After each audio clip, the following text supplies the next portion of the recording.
This is a story about human values and about innovation in breaking barriers.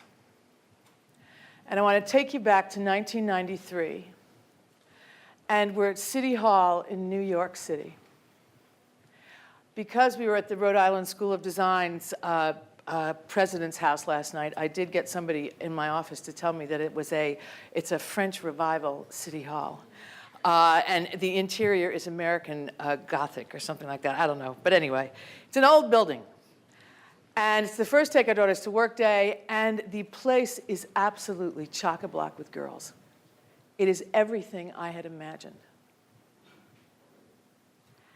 And they had assembled all the highest-ranking women in city government to meet these girls. This happened to be a group of girls who came from a school that was right down the street. They were 7th graders. We met in the press room, which is a big old room. It's called the Blue Room or something. And it was full of the usual. I mean, you know reporters at City Hall. They're really tough, cynical, I think would be the key word about them. And Mayor Dinkins, who was the first African-American mayor of the city of New York, had opened up not only City Hall, but had sent a note to the 250,000 employees of the city of New York, encouraging them to bring their daughters to work. So it was huge, and it was at that time, I mean, it was bigger than we knew going on that time, but we thought we'd done pretty well getting 250,000 New York City employees. And there's then a series of presentations to these girls, and it was all the things that I had hoped in terms of them being made to feel important. And the slogan of this occurrence was about making girls visible, valued, and heard. So I'm seeing all that happening. And the person who was going to speak to them is Bella Abzug. And how many people in here know who Bella is? Okay? Bella is an icon of the women's movement from the early 70s, sat on the committee that, on the Watergate Committee, was responsible in 1974 for legislation that made it possible for women to get business credit in their own name in 1974. But so we're fast forward, Bella's done a whole lot of things. It's 1993, and she's leaning on this very old podium. She's got her hat on, she's got her glasses on, and she is regaling these girls with these incredible stories about being the first of 2 women in her law school class in 1953, about trying her first case in court when she was 8 months pregnant, about running for Congress, about standing up to President Nixon, about fighting the Vietnam War. These are very serious subjects, and the girls' eyes are as big as saucers. They are watching her. They can't believe this. And as soon as she stops talking, she leans over to the podium. She says, "You got any questions?" And she talked like a tough New Yorker. I kind of do, but I don't have her accent. She said, "You got any questions, girls?" And there is a little girl in the front who has these big glasses on. And they're almost bigger than her head. And she jumps up when she says, and she stands there and she says, "I want to know, did your husband laugh at you when you came home and said you wanted to run for Congress?" Well, the room is as quiet as it is now. The reporters are there with their pads, waiting to see what she is going to say. And I am waiting for some diatribe about, how you got to deal with men or whatever, which Bella often talked about. And she took her glasses off and leaned over so close to this little girl. And she said, one of the things we need to talk about today, girls, is how to find the right kind of fella.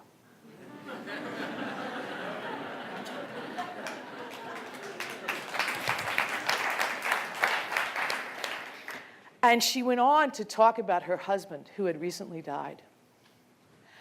And I think about it now, and it was so moving,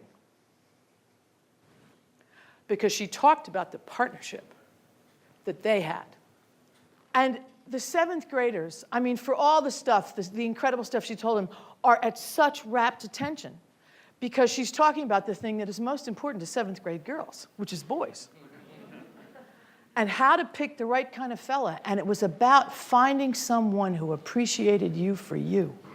This is what she talks to them about. The reporters are writing reams and crying. Because here was this icon of, I think, a distorted icon of just being so tough and anti-male and all this kind of stuff. And I spent years with Take Our Daughters to Work Day defending the fact that I wasn't anti-male, I was just pro-girl. I mean, it was wild, but it was an extraordinary moment. And there's another event that same day that I went to that I think speaks so directly to what we're talking about here. And it was at a big company, and women were still wearing those pussycat bow kind of, you know, the things we were supposed to look like fellas, but, you know, we got a bow, so we were a girl. And there's a whole big, it's an auditorium, it's a corporate auditorium. The company will remain nameless because they're a wonderful company, but boy, were they, you know, back then. And they've got this table of these very serious broads in the bows. And there's an auditorium of little girls. And they're going over what they learned that day, and wasn't this cool, and whatever. And again, there was one little girl, she's about 9, you know, and she puts her hand up to the highest ranking woman in the company and says, you know, I noticed your job is kind of boring. And to a lot of the discussion we've had already this morning, and the woman says, well, what do you mean, honey? And she said, well, all you do is go to meetings and talk on the phone. How much fun is that? And she talks about the significance of it and whatever, and the little girl sits down, and somebody else said, and the little girl's up again. She said, well, you know, was there ever anything else you wanted to do? And to the amazement of everyone sitting in there, this woman said, well, actually, honey, there was something else I wanted to do. And she doesn't say it, and the little girl goes, well, like, what was it? And as children will do, and she says, well, I wanted to be a nightclub singer. All the pussycat bows just go, yeah. Mrs. Johnson wanted to be a nightclub singer, right? And the little girl, God bless her, says, would you mind singing something for us? And the little girl, the big girl, Mrs. Johnson, belts out The Way We Were. And it spoke so much to me about what women at that time were suppressing and giving up to fit in to workplaces. And what has happened since then is really phenomenal, because I now have the experience. One of the ways we sold Take Our Daughters to Work Day into corporations was we showed this report. It was called Workforce 2000, came out of the Department of Labor, and it said 1 out of every 3 new employees in the year 2000 will be a woman or a man of color. Well, here we are in 2009, and that is true. So what we said in 1993 has come to pass. And not only has that come to pass, but now there are more women employed than men in the United States. I don't think it has happened for particularly good reasons. It has happened because 72% of the jobs lost in this recession were lost by men. But yet, here we are, where there are now more women employed than men. And I now work in an area where we're working with entrepreneurs, because where this led me, where The Way We Were led me, was to figure out what kind of work environments could women create, and what kind of work environments were they creating, that led, in 1974, when Bella passed that piece of legislation, only 5% of all businesses were owned by women. You fast forward to 2009, almost 50% of all businesses in the United States are owned by women. But what kind of businesses are they? And most of them are really small. Most of them, to your point about sort of innovation and isolation, operate by themselves. They work by themselves and are constantly trying to figure out and solve all the problems that one has in growing and starting a business or in scaling a business by themselves.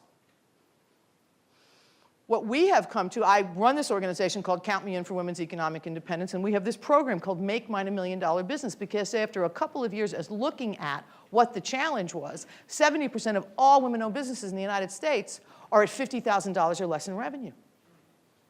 So people talked about, doing more microloans in the United States. I said, not me. Not me. Give another woman a microloan to get stuck at $50,000 in gross revenue? Nuh-uh. That's not a bit. You should go get a job. So we created this movement to figure out, to figure out why more women weren't growing their businesses, and then to figure out how to break through those barriers. And breaking through isolation is one. And one of the things we were just talking about last week, the calamity of where we are right now is you have, 10 million people unemployed, another 10 million people underemployed? You have millions of women-owned businesses who could grow, who have extraordinary ideas, and you will meet one of them later this afternoon. Just unbelievable products. and they're afraid or not sure how they go about hiring people. And one of the things that we thought of last weekend is, what if all these unemployed college graduates went to work with all these women-owned businesses who are younger than me, but not the generation we were talking about earlier, who could help them with social media and market their businesses? What are the opportunities to pair these women who have just, again, extraordinary ideas? I'll give you just a couple of examples. There's a woman whose uncle died of AIDS. She was absolutely outraged that he wasn't able to get, the drugs that he needed. And this was about 10 years ago. She's African American. She went to drug companies, and the drug company said to her, one of our challenges is that due to the history of drug testing and things in the United States, most African Americans will not volunteer in drug trials. She has created a company that now operates internationally with every major pharmaceutical company in the world testing drugs, and has gone from a $500,000 company to a $10 million company. She had 4 employees when I met her. She now has 150. It is that kind of problem solving that is right in front of us. And the belief has been, oh, women like businesses small. They like keeping it that way. I am now meeting women who went to take our daughters to work on the first day, 28, 29 years old. One of them, her name is Alexandra Watkins. She has a business in San Francisco called Eat My Words. She has a pink refrigerator when you walk into her office that is full of books. And she names companies. She names companies, she names books, she names products. She is on her way to $1 million in revenue. She employs 3 or 4 people. But this economic opportunity is absolutely everywhere. Women are outgrowing micro-lending programs in every country on the globe. Once they get into this, as is true with men, there's a certain percentage who could grow bigger. There has not been much support for that to happen with women because we got a couple hang-ups. We are afraid of hiring people. Got just a few. We're afraid of hiring people, and a lot of us think that if we pay attention to our numbers, that our dreams will die. And in fact, the exact opposite is true. So we are now in the process, and they're into this isolation thing. They believe for it to be theirs, they have to do everything themselves. They take their at-home behavior, this multitasking behavior, into their business, and their business gets stuck. So we are now in the process of working with them and putting out as much stuff as we can on the internet, in live events and whatever, to get them to appreciate and to be able to step out of that isolation and be able to grow these businesses to things that I think the likes of which none of us have even imagined yet. So I'm done.